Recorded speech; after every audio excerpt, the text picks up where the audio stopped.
Welcome to the Heartbreak Chronicles, where every story is a raw reflection of life. Hit that subscribe button to stay tuned, give us a like to show your support, and share this episode with your friends. Don't forget to leave a comment and let us know what you think. Now, let's dive into today's story. Our son Oliver left for college 8 months ago, leaving Olivia and I as 45-year-old empty nesters. We are so proud of our son for winning a scholarship to Oxford University. As empty nester parents, we need to reestablish our relationships and start a new life without children. I had thought that our sex life would improve immediately and we would get back to the frequent and fun sex we used to have. But for the first 2 months, Olivia was depressed because her little baby had left home alone. Also, I think she realizes she's turning 46, has some new wrinkles on her face, and has gained a few pounds. To me, the changes rather added to her beauty, but I think she felt that life was slipping away from her, that her years of joy and excitement were behind her. After some research, I learned that this is actually quite normal. I try to give her positive feedback, lots of praise, and time to adjust to the new family dynamic. It took a few months, but finally one Friday night she came home from work happy and full of smiles, just like her wife 20 years ago. She was like a new person, and we spent the entire weekend in bed, making up for all the lost time over the years due to caregiving responsibilities. Before I even had a chance to undress, Olivia was on her knees, ripping off my pants and underwear with unprecedented speed. This was definitely something new for Olivia, as she hadn't been a big fan of oral sex before, but she did it that night and it was great. Then she pulled me onto the bed, took off her skirt and rode me.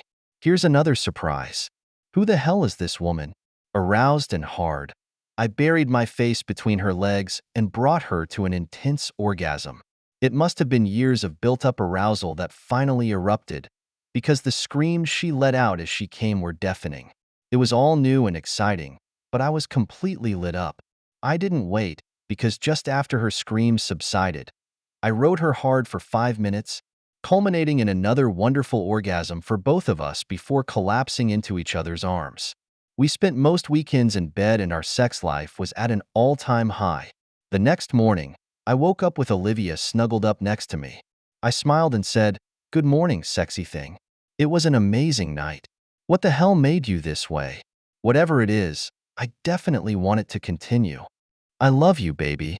That was the only thing she said before she stroked my heart on again, and we made love again before going downstairs for breakfast.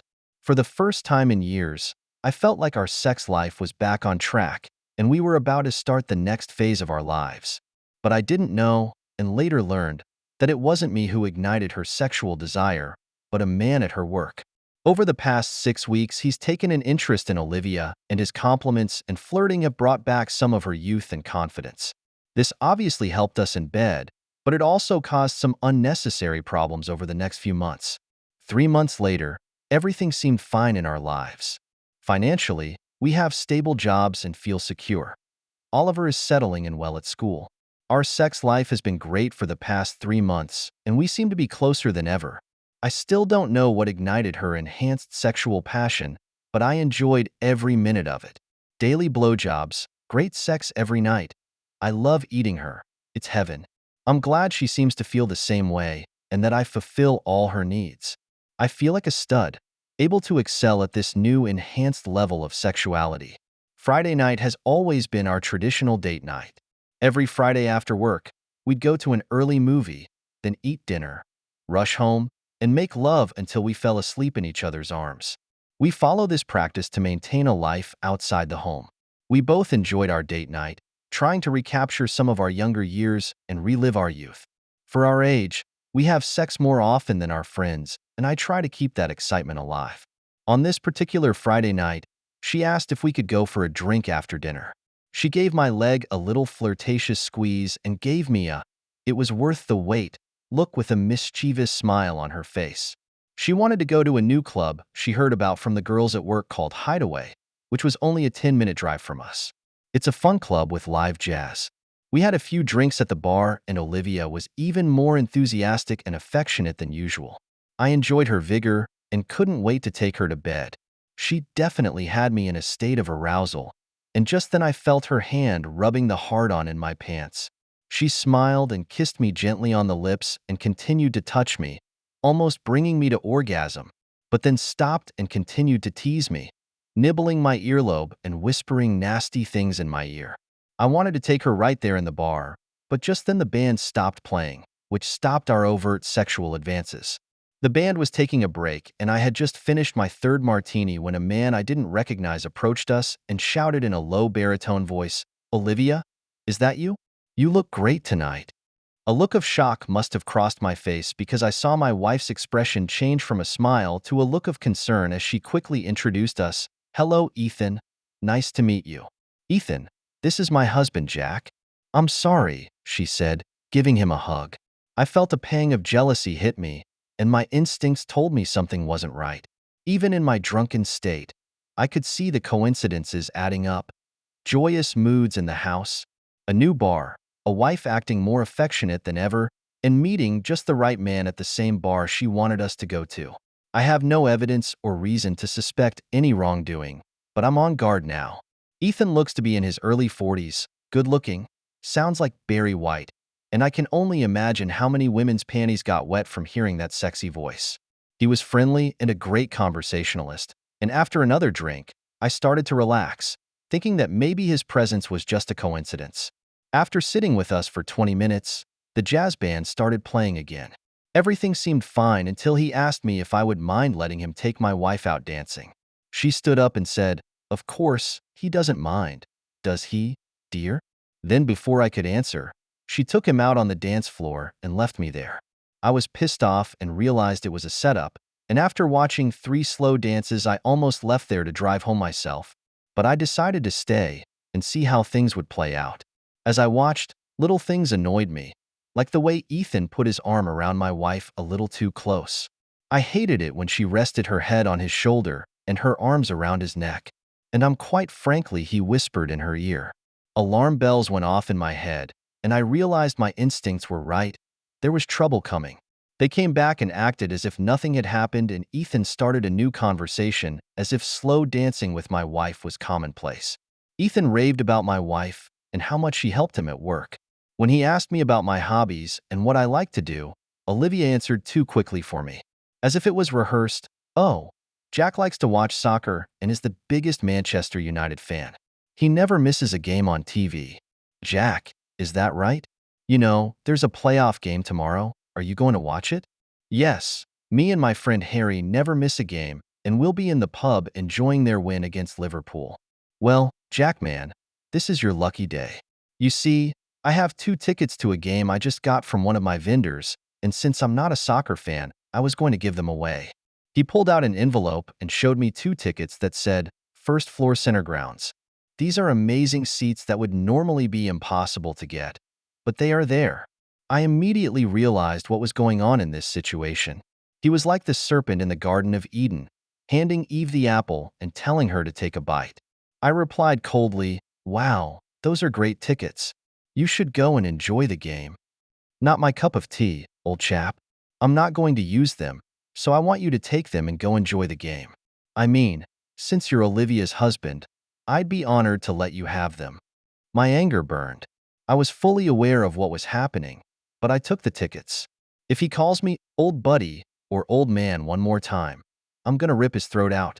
I said calmly, "Thanks, Ethan. That's very generous of you. I'm sure Olivia and I will enjoy the game." I knew what was coming next when I heard my dear wife speak. "Oh no, honey, I hate going to those games. You should go with Harry. I mean, you two enjoyed your time there more than I did. Don't worry about me. I've got a lot to do." "So it's settled. You're going with Harry tomorrow?" At this point, I'm not sure exactly how far their relationship has progressed. I'm not sure if she's already with him or if she's about to open the door to our marriage. But it's clear she wants him, and I'm relegated to the bench. Apparently, she misunderstood my determination and cunning. I decided to watch this unfold and see how things would turn out. I don't have any proof, other than my intuition, what I saw on the dance floor, and the obvious setup at the bar tonight. So I'm going to let this play out and see where things go from there. No matter how many playoff tickets or money, I would never share my wife. If she wants others to play along, then she is free to do so, but I will not be a part of this game and her fate will be sealed. I saw through him for what he was. Ethan is the kind of predator who likes to seduce married women and turn their husbands into turtles. It gives him strength, boosts his self-esteem, and gets him free sex with no strings attached. Olivia was in such a good mood from all the drinking and time spent with Ethan that she didn't notice that I hadn't said a word since we left the bar.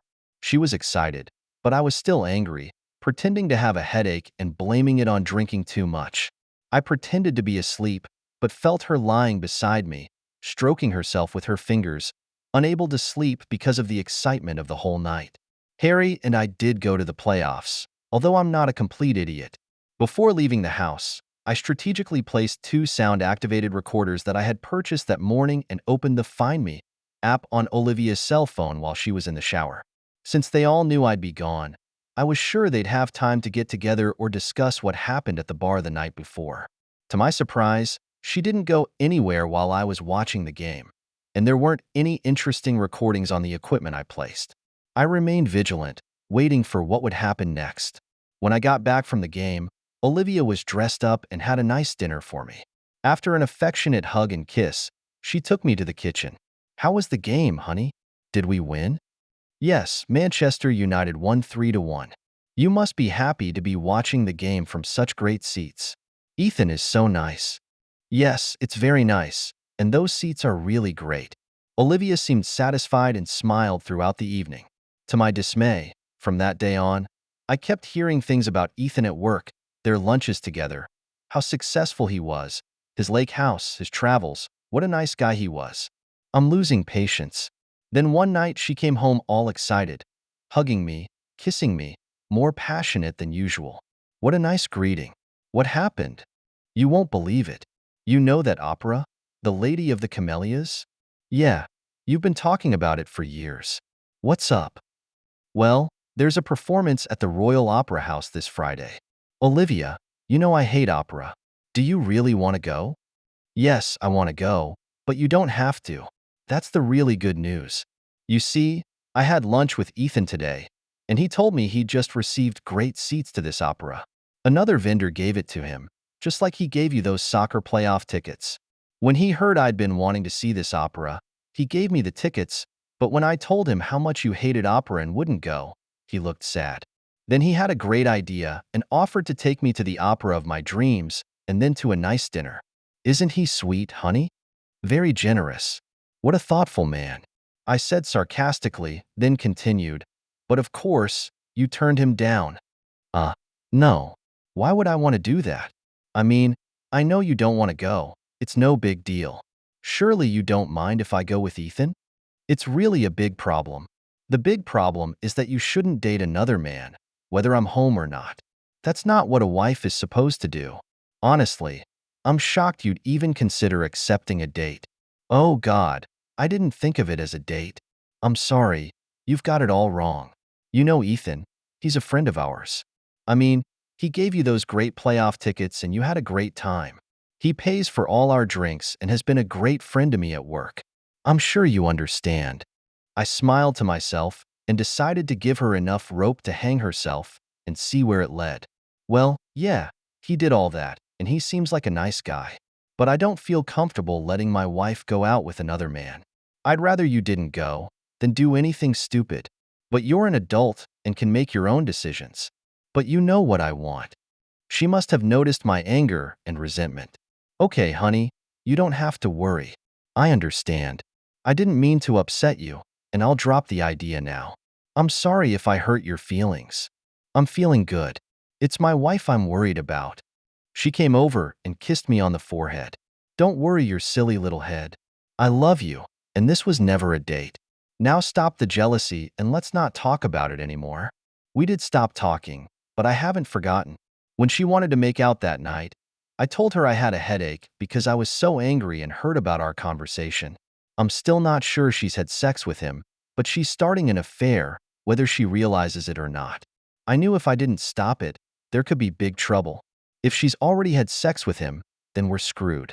This Ethan thing is becoming a bigger problem, and I told her that hearing about him all the time makes me a little jealous, and I want her to stop having lunch with him.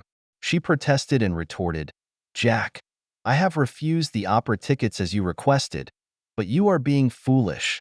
I'm not going to stop being his friend, and if that means having lunch together once in a while, then you have to be more understanding." Sure, I was angry, but I needed to figure out exactly what I could do without exacerbating the rift in my marriage. Soon, in addition to lunch, it became after-work drinking. When I accused her of having an affair, she swore there was no sex between them, that she just enjoyed his company. "So you're not attracted to Ethan? Don't lie to me, Olivia." "Well, every girl in the office is attracted to him, baby. But I'm already married, and I'm not doing anything." "But you want to, don't you?" "What girl wouldn't want to? I mean, he's so handsome, and that voice is mesmerizing. But you don't have to worry." "I don't have to worry. How would you feel if I had lunch and after-work drinks with a girl I really wanted to have sex with?" "I don't think you'd understand it that well." The conversation didn't go well, and for the next few days the atmosphere in our house was a little chilly. She was outraged at the idea that I might be with another woman and made it clear that it was unacceptable. Then she told me she'd cut my balls off if I cheated on her. I think she's delusional and not thinking clearly, and I have a bad feeling that our future as a couple is in serious danger. And then it happened. One night, she came home 3 hours late without calling, leaving me worried and anxious. She walks in, like everything's normal, comes over and gives me a kiss, like everything's all right with the world. To her surprise, I pushed her back, stared at her with deathly eyes, and said something that made her realize what I thought of our situation. "You're finally willing to come home. Did you have fun with your friends tonight?" My wife, who had never heard me speak to her in this manner, immediately apologized, explaining that her cell phone had run out of battery and she had lost track of time, and that she would never do it again. "Are you with Ethan, Olivia?" Olivia lowered her head and didn't answer. I was angry and made it very clear that if this continued, our marriage was in jeopardy. "Olivia, let me be clear. If I find out you've been with him, or that you've been with him in any intimate way, we're done. I will not live with an adulterer, nor be deceived." It shook her, and she swore she had remained faithful and apologized that she would stop. For the first time, I believe Olivia finally realized the seriousness of my request. She did stop talking about him and his greatness, but she continued to have lunch and drinks with him, just without telling me. The only thing that stopped was hearing about their time together and what an amazing man he was. 2 weeks later, at dinner, I finally asked her if she had stopped having lunch and drinks with Ethan. She touched my arm, gave me a smile like I was a child, and tried to soothe my feelings. In a sympathetic tone, she admitted that she was still seeing him, but decided not to tell me so as not to hurt my feelings. What I couldn't believe was that she didn't realize how angry and hurt I was after hearing her confession. The next thing she said made my head explode. She told me things that no normal man would ever tolerate. "Honey, you know I love you. Ethan's just a friend. The thing is, he wanted to take me to his company dinner because his date canceled today. He needs a companion, and since we're such good friends, I told him I'd go with him, and you'd agree." I shook my head, incredulously, and said, "No, I don't agree.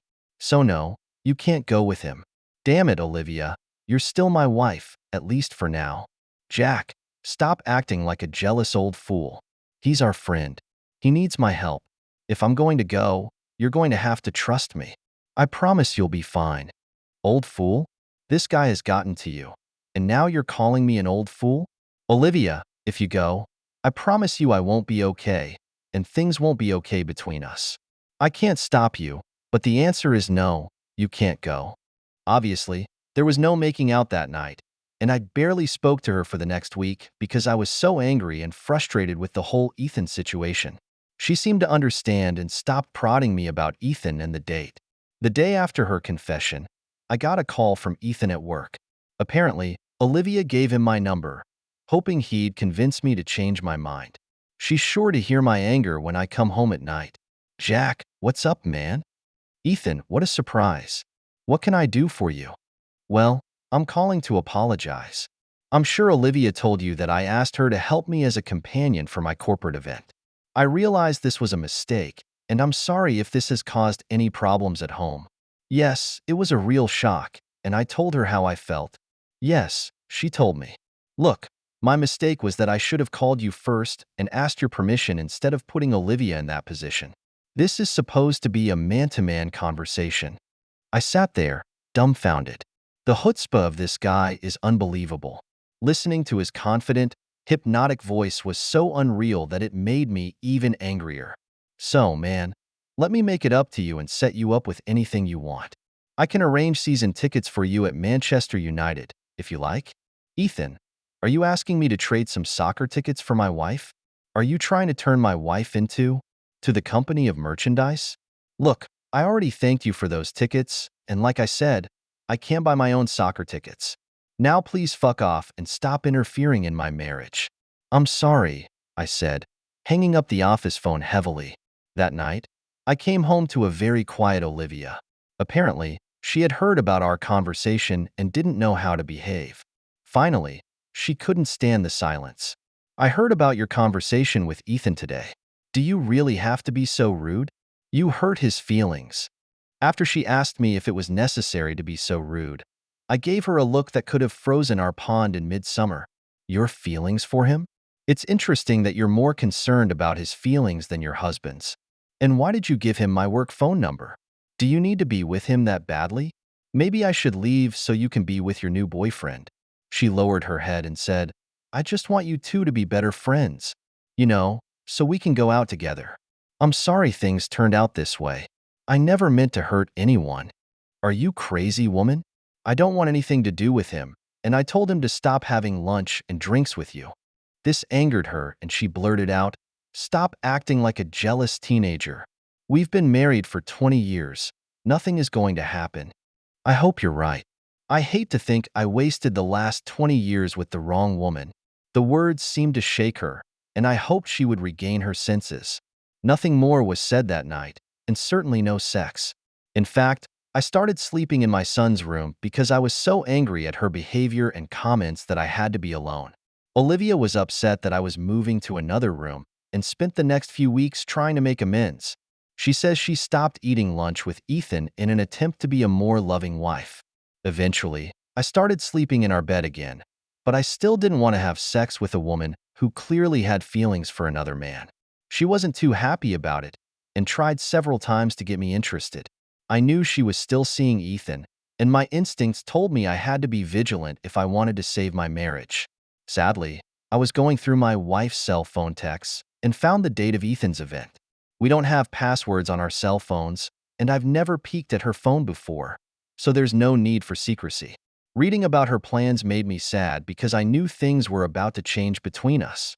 What I learned also made my plan easier. Unsurprisingly, she's been acting like a loving wife in recent weeks in order to win me back and help me forget about Ethan's problems. I learned that my crafty wife was planning on announcing to me next Thursday night that she was actually going to be attending the event with Ethan. Then I got the idea to see if she would go with him or stay loyal, knowing that I had forbidden her to be with him. So the next morning at breakfast, I announced that I had a meeting in London on the 22nd and wouldn't be home until the following evening. I knew Ethan's event was on the 22nd, and I gave her the opportunity to either trick me into going to the event or come clean and tell me her plans. Either way, if she announces her plans and goes to a party, I move out and file for separation. If she did that without telling me, our marriage would be over. Unfortunately, she kept quiet and didn't tell me her plans. She continues to cheat on me and act like the perfect wife. I enjoyed a delicious dinner, a clean home, and loving kisses when I got home from work, but no mention of Ethan or upcoming events. On Thursday morning, I kissed her goodbye for what I knew would probably be the last time, and left for the office, but with no intention of going to London. I'll be spending the night at the same hotel where the event is being held. In the interim, I did meet with an attorney to arrange for the divorce papers to be prepared and possibly served the same day. I offered to double the fee to have the process server join me at the hotel and serve the papers after I approved them, and if she did what I thought she would do, we were done. Ethan's dinner party, I sat in the lobby wearing a simple disguise, a medical mask, tinted glasses, and a baseball cap, and read the paper while looking perfectly at the front door. Sure enough, at 8 p.m., Ethan and my lovely wife walked into the hotel arm in arm. She was wearing a little black dress, dark stockings, high heels, Her petite breasts were visible, and she had obviously forgotten to wear a bra.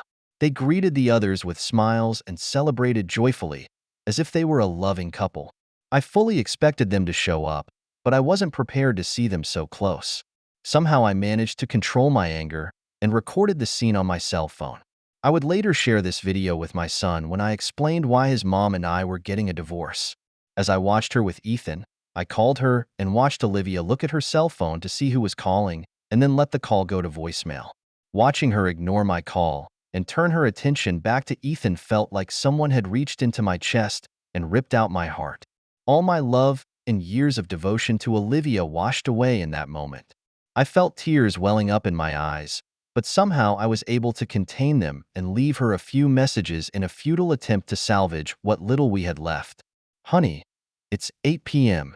I hope you're okay because your call went to voicemail. I love you so much. I miss you. I'm hoping she'll listen to the messages, feel some guilt, and leave the party before things get too bad.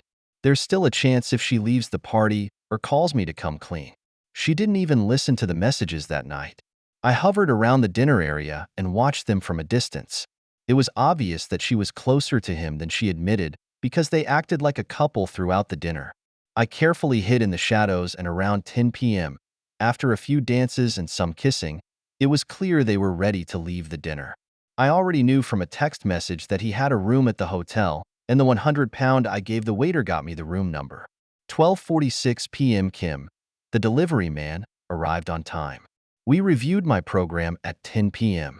I happily gave her an extra £200 as a favor. At 11 p.m., Kim and I took the elevator up to room 1246. Kim knocked on the door, and we heard some movement inside as I stood to the side of the doorway. A deep voice came from the room. "Who is it?" Kim put her ID in front of the door and said, "Security, please open the door." He obviously didn't read the ID she was displaying, but it worked, and we heard the door lock unlock. The door opened a crack enough to see Ethan's face, and before he could open his mouth, I moved in front of Kim and kicked the door open hard enough to send Ethan staggering backward, falling to the floor naked and shocked. There was a feminine gasp from the room, which turned into a loud scream when she saw it was me standing there. Olivia stood there naked with white liquid dripping down between her legs. Apparently, Ethan just had sex with her. As Ethan lay naked on the floor, I put my foot on his neck and pressed my full £200 against Ethan's throat. I told him not to move. I signaled Kim, and she walked over to Olivia and handed her the divorce papers. Kim told her that she had been served with papers and took a picture of Olivia naked and holding an envelope. A look of shock crossed her face. I take off my wedding ring and throw it at the wet spot on the bed. Olivia saw my pain and finally realized the full impact of her choices. Suddenly, she wanted me, not her boyfriend. "Jack, I'm sorry. I made a big mistake and I don't want to lose you. I know it looks bad, but you know I love you and I don't want a divorce. Please let me come home with you, and I'll explain everything and make everything right again. Please don't do this." I just shook my head incredulously at the simple-minded woman in front of me. For the first time, I realized how old and unhealthy she looked. Seeing her standing there naked with Ethan's come dripping down her leg disgusted me. Any feelings I had for this woman disappeared after seeing this. The love I once had for her was now replaced by contempt and disgust. It became the final act of our marriage. With my foot still on Ethan's neck, I instructed Kim to leave and leave me alone with the cheating couple. When the door closed, I looked at my wife and said in the voice of a desperate and angry man, "Congratulations, you've broken my heart and ended our 20-year marriage, and you did it in the worst way possible. You lied to me, cheated on me, and then you let this scumbag fuck you. Because of that, you ended our time together. Just sign the divorce papers and don't come home until Saturday afternoon. I need a day to move my stuff out. You can stay in our apartment until it sells, which shouldn't be long," I said, removing my boot from his throat and stepping heavily on the kick to the genitals. A man's agonized voice clearly audible as I left the room, and that was the last time I saw my wife. Ethan tried to press charges, but I told Olivia that if she testified against him, I would tell her family about her affair and show them pictures. She made the right choice by telling the police she didn't know the person who caused him harm. After 2 months of trying to get me to talk to her, Olivia reluctantly signed divorce papers when she finally realized there was no way to save the marriage. She told our son the whole story. To her credit, she took responsibility for the destruction of our happy years. We sold the apartment, split our money, and went our separate ways. Ethan is incapacitated and wants nothing more to do with the now single Olivia, telling her to fuck off and find a new man. A 46-year-old divorced woman doesn't have a lot of options, especially when she's 20 pounds more than she used to be and not as attractive as she thought she was. After all that predator had bragged to her, reality hit her hard. Over the next 6 months, I began a journey of self-transformation. I started going to the gym, lost my beer belly, and got back into good shape. That's when I met Patricia, a 37-year-old divorced woman with a 9-year-old daughter. Patricia has an amazing body and she appreciates a loyal, caring man who treats me like a king. Her daughter Sophia and I get along great and I love to spoil her. At Oliver's graduation, Olivia is 50 years old, looks her age, is single, lonely, and unhappy with where she is in life. I learned from Oliver how frustrated she was when she saw me with my new family. Seeing me so happy with my beautiful new wife and lovely daughter made her sad and jealous. Olivia told our son how sorry she was for her behavior and how badly she treated me. She still couldn't forgive herself for allowing herself to be seduced by that asshole. She told Oliver that losing my love made her understand what she had given up and how much she missed the life she had. All this pain and loss was simply because of her selfish desires. At the after-prom party, Olivia tried to talk to me.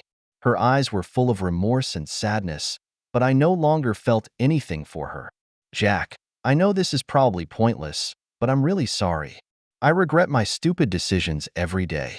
Seeing you and Patricia so happy, I'm happy for you, but it also makes me realize what I've lost. I looked at her calmly and said, Olivia, the past is the past. I hope you find peace and happiness, but it won't be with me. I've moved on, and so should you. As I turned to leave, I felt a sense of relief. My new life is waiting for me, full of love, trust, and happiness. Patricia came over to me and took my arm tenderly. Is everything okay, honey? She asked with concern. I smiled and looked into her beautiful eyes and said, everything is fine now. Let's go find Sophia and go home. As we walked toward our daughter, I realized that life sometimes gives us unexpected twists and turns. While it was painful to lose a relationship that I thought would last forever, it also opened the door to something new and better. The three of us left the graduation venue together and walked to the parking lot. Sophia excitedly jumped on my back and asked me to carry her. Patricia smiled and shook her head, but with love in her eyes.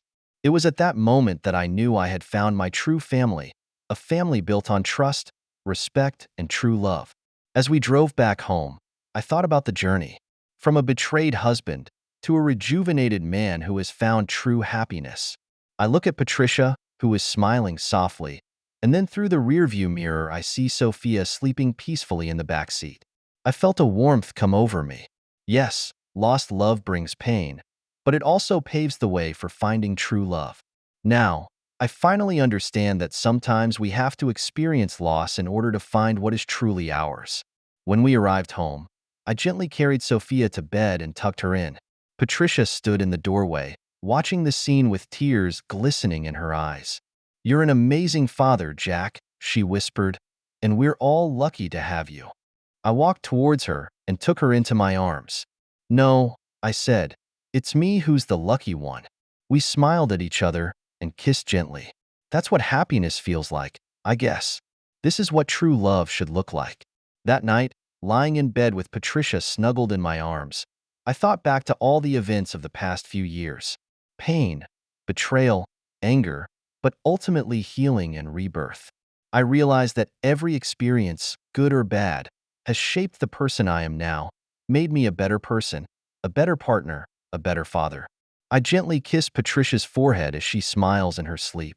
I know that whatever the future holds, we will face it together. Because this time, I found true love, a real family. And that, dear reader, is my story.